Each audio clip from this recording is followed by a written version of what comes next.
আমরা আসছি বেকারি ফ্যাক্টরিতে, বেকারি মাল।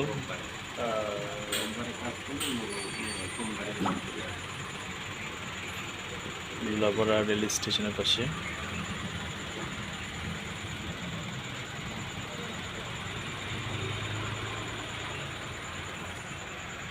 এখানে যে প্রোডাক্টগুলো আছে সব প্রোডাক্টটা আপনার ফ্যাক্টরিতে তৈরি হয় না? আপনার বাইরে থেকে কোনো কিছু আর কেনা লাগে নাকি?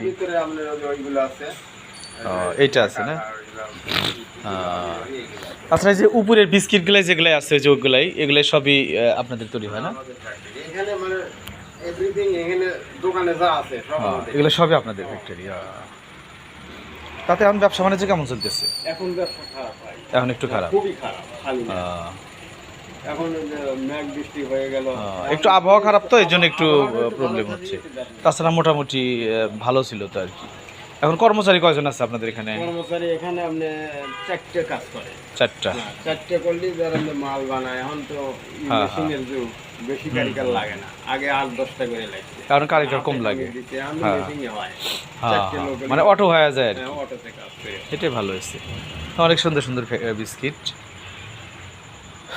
খুব ভালো বিস্কিট এগুলোই। এই যে এগুলো কত করে বিক্রি করেন এক পাইকারি? এটা 130 টাকা। ও কেজি হিসেবে? ও তাহলে তো ওরা ভালো লাভ করে, অনেক টাকা লাভ করে। তাহলে তো এই বিজনেসে তো ভালো লাভ।